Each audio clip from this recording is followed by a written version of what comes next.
Welcome back to Split the Party. I'm your host, Steve Osmond, and today I am really excited to be telling you about one of my favorite new games, Dead of Winter. It is a fantastic game. It's about a medium weight game by Isaac Vega and John Gilmore, produced by Plaid Hat Games. It's a zombie survival game, a cooperative, mostly cooperative game, in which you are trying to survive not only the zombies that are coming in, but also the elements. It is the dead of winter. So you need to stay warm, you need to stay fed, you need to get trash cleaned up, all the details that don't go into a lot of the zombie survival games. On the board here, you'll see your spot for colony occupants.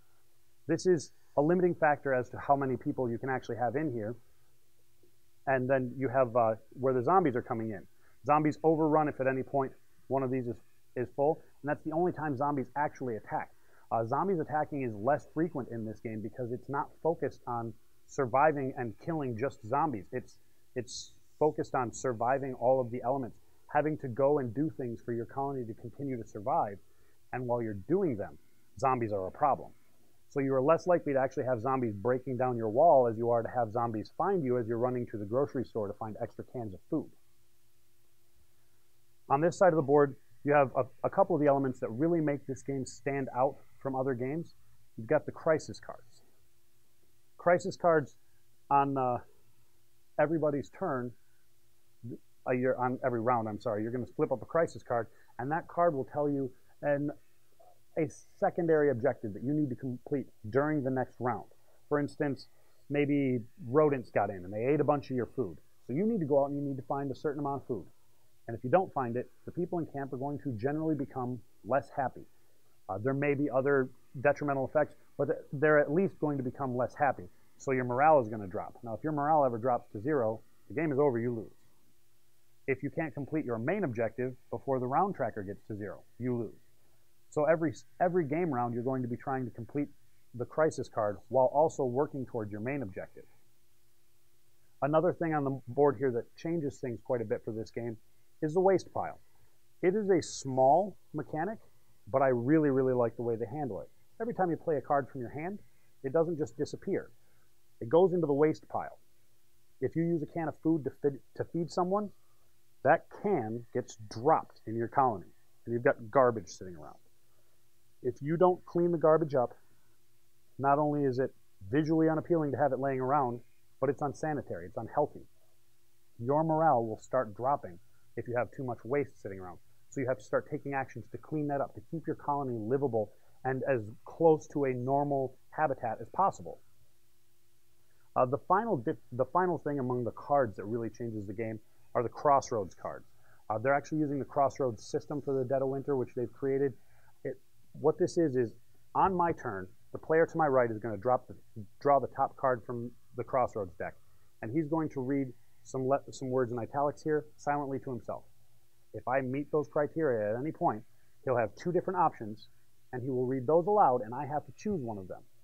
For instance, if a non-exiled survivor the player controls performs a search at the library. The library is one of the locations outside of the colony. So if I control someone who goes there and searches, he would stop me immediately as soon as I reach the criteria, and then he reads the following. Deep in the stacks of the special collection, you discover a large leather-bound tome blanketed in dust. The title says, Book of the Dead. Now you've got 2 options. The first is, convinced you've uncovered the key to saving all mankind, you quickly stash the book in your pack. Upon returning to the colony, you call everyone together and proudly reveal your find. To your surprise, the revelation is met with uproarious laughter. Dude, someone says, that's the biography of a rock band. Your idiocy provides much needed levity, gain 1 morale. So you look pretty stupid, but everybody's generally happier to be in camp with you because you make them all feel smarter.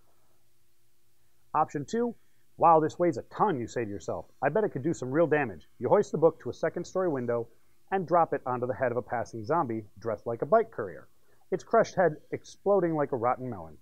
Later, when you exit the library, you nab the dead zombie's delivery bag, remove 1 zombie from the library, if able, and add 4 food tokens to the colony's supply.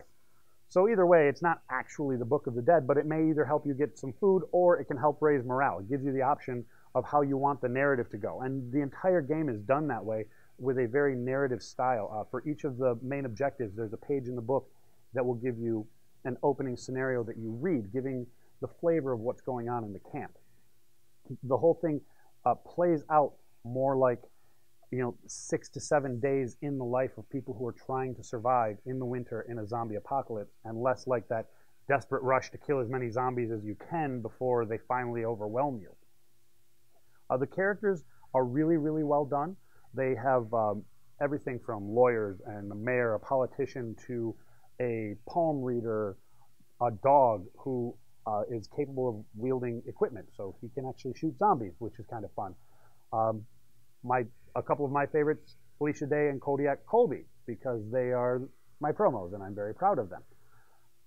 But each of them has a power that makes sense with who they are. For instance, Felicia Day is an actress, so her special ability is to act as any one of the characters whenever a Crossroads card or any other card references a specific character. If Felicia Day is on the board, she gets to act as that specific character, which goes along well with her being an actress. So they've done a really fantastic job with the characterization. The standees, the artwork on them is really nice. I like the actual production quality of the game quite a bit. It's really nicely put together, a nice looking game. The Crossroads cards and Crisis cards give it that nice narrative feeling of this is what we're working towards today. We wake up this morning and these are the problems that we have to deal with so that we can go to sleep tonight and make it through tomorrow. If you are a cooperative or a zombie game fan, you should definitely check this game out. It is one of my favorites. If you are not a fan of cooperative games or zombie games, you should still check this game out.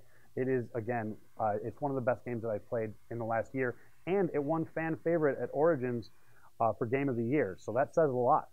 But that's about all the time I've got today. My name's Steve Osmond again with Split the Party, and I'd like to thank our sponsors, Sound G Entertainment, Celsius Games and Comics, and Duo Bus Design. I'll see you in the Nerdverse.